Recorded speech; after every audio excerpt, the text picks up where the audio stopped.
Hello दोस्तों, welcome back to our Blazor tutorial series. पिछले video में हमने ब्लेजर कंपोनेंट्स के बारे में डिटेल में पढ़ा था। आज की इस वीडियो में हम ब्लेजर का एक और कॉन्सेप्ट पढ़ेंगे। बहुत ही इम्पोर्टेंट कॉन्सेप्ट है, इसको हम समझेंगे। इसमें क्या हम पढ़ेंगे? डेटा बाइंडिंग और इवेंट्स। इसमें what is data binding, one way and two way binding, events in Blazor and how UI updates and practical examples, इसको हम डीपली देखेंगे। तो सबसे पहला जो हमारा पॉइंट है, व्हाट इज डेटा बाइंडिंग। तो डेटा बाइंडिंग क्या है? Connecting UI with CSAP data. UI updates when data changes. CSAP controls the UI. सबसे पहले समझते हैं कि डेटा बाइंडिंग क्या होती है।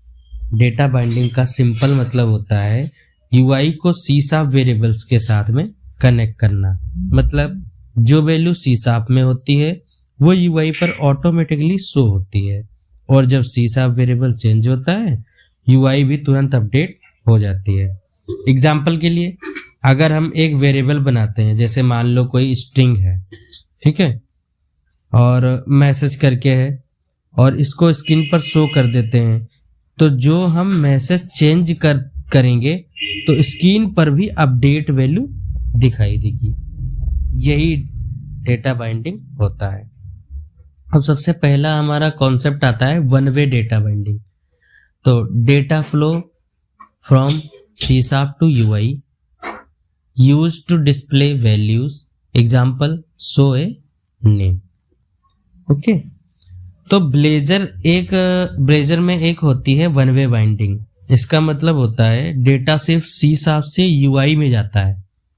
यूजर UI से वैल्यू चेंज नहीं कर सकता। ये मोस्टली टेक्स्ट शो करने के लिए उसे यूज होता है। ओके, तो वन वे बाइंडिंग हमारा क्लियर हो गया। इसके बाद हमारा आता है टू वे बाइंडिंग। ठीक है, तो टू वे बाइंडिंग में क्या होता है? UI and CSAP both update used in input field, example forms. Okay, तो दूसरा होती है हमारी two way binding. Two way binding में UI भी CSAP को अपडेट करता है और CSAP भी UI को अपडेट करता है। अब इसी के लिए हम एग्जांपल एक मतलब समझ सकते हैं। यूजर इनपुट बॉक्स में कुछ टाइप करता है, वो वैल्यू CSAP वेरिएबल में स्टोर हो जाती है और UI ऑटोमेटिकली अपडेट होता रहता है। मतलब फॉर्म्स और लॉगिन पेज में टू वे बाइंडिंग बहुत ज्यादा यूज होती है।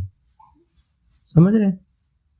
इसके बाद हमारा कॉन्सेप्ट क्या आता है? What are events. इवेंट्स क्या होते हैं? अब events user actions, button click, input change, mouse events, ये सारे क्या हैं? इवेंट्स हैं। जब यूजर कुछ एक्शन परफॉर्म करता है तब होते हैं। अब जैसे इवेंट्स का मतलब होता है कि जब यूजर कोई एक्शन करता है, जैसे बटन क्लिक हुई, टेक्स्ट चेंज हुआ कुछ, या माउस कोई होवर हुआ। ठीक है, ब्लेजर में जब कोई इवेंट्स होता है तो हम डायरेक्ट CSAP मेथड कॉल कर सकते हैं। ओके, जावास्क्रिप्ट लिखने की कोई जरूरत नहीं होती है। अब इवेंट्स के एग्जांपल्स क्या क्या होते हैं? मान लो एक बटन है कोई हमारे पास, जब हम बटन पर क्लिक करते हैं तो CSAP फंक्शन रन होता है जो किसी वेरिएबल की वैल्यू चेंज करता है। जैसे ही वैल्यू चेंज होती है UI ऑटोमेटिकली अपडेट हो जाता है। यही ब्लेजर की पावर है। अब हमारे पास आता है हाउ इवेंट्स वर्क। ओके, तो इवेंट्स कैसे वर्क करते हैं तो हमने बता दिया। यूजर ट्रिगर करता है, CSAP मेथड कॉल होता है, UI अपडेट्स हो जाती है। ठीक है, अब डेटा बाइंडिंग इंपॉर्टेंट हमारे लिए कि डेटा बाइंडिंग और इवेंट की मदद से हम क्या कर सकते हैं? फॉर्म बना सकते हैं, जैसे कि लॉगिन है, रजिस्टर पेज है, कैलकुलेटर्स है, फुली डायनेमिक वेब एप्लीकेशंस भी बना सकते हैं। इनके बिना कोई मॉडर्न ऐप वेब पॉसिबल ही नहीं होती है। ठीक है, तो अब हम इसे प्रैक्टिकल। तो दोस्तों, अब हम आ चुके हैं अपने ब्लेजर प्रोजेक्ट की प्रैक्टिकल प्रोजेक्ट में। तो हमने यहाँ पे पिछले वीडियो में हमने एक बनाया था डेमो प्रोजेक्ट, उसी में हमें index.blazor पेज को ओपन कर लेना है। और यहाँ पर हम सबसे पहला हमने क्या डिस्कस किया था कि वन वे डेटा बाइंडिंग कैसे काम करता है, तो हम यहाँ पर देखने वाले हैं। इसमें हमने क्या किया है, अपना कोड रख रखा है @कोड में, जो कि है वो है C# का लॉजिक, ठीक है। और यहाँ पे जो भी है वो हमारा HTML का लॉजिक है। तो इसमें हमने वेरिएबल बना रखा है एक स्ट्रिंग मैसेज करके, और इसमें कुछ मैसेज पास कर दिया है, ठीक है।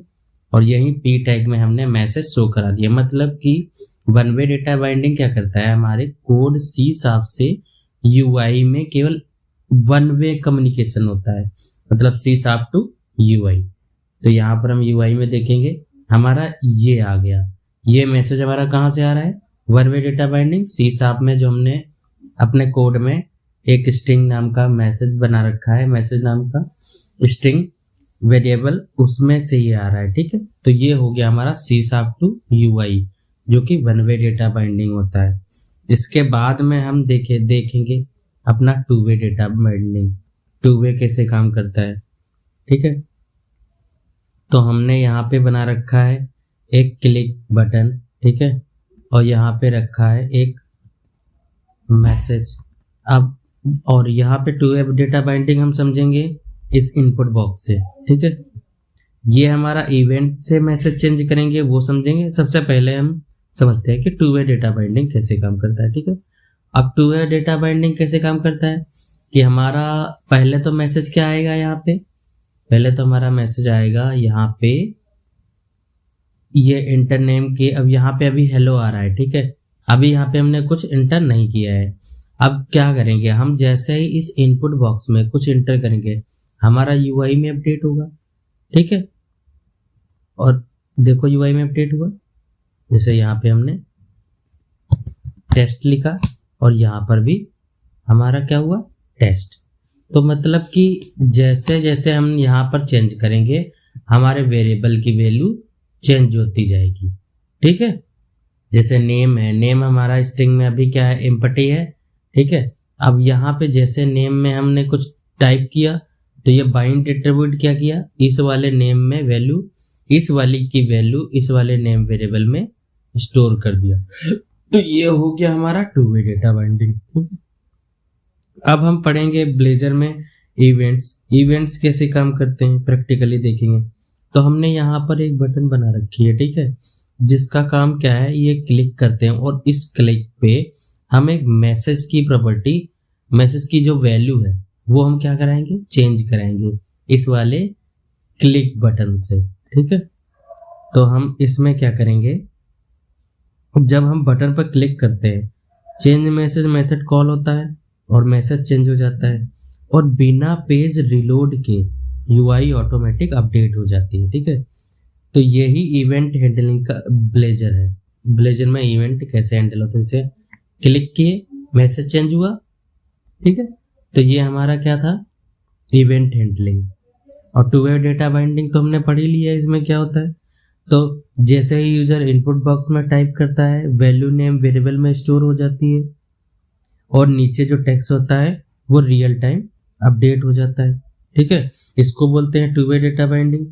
और इवेंट्स कैसे पावरफुल होते हैं, इवेंट्स जब में ब्लेजर में कैसे, जैसे बटन क्लिक होती है, इनपुट चेंज होते हैं, एनी यूजर एक्शन होते हैं, सब डायरेक्टली C# से UI से हैंडल करते हैं। जावास्क्रिप्ट की इसमें हमें कोई नीड नहीं पड़ी। देखो इसमें कोई जावास्क्रिप्ट का हमने कोड नहीं लिख रखा है, ओनली C# का कोड है और HTML का कोड है।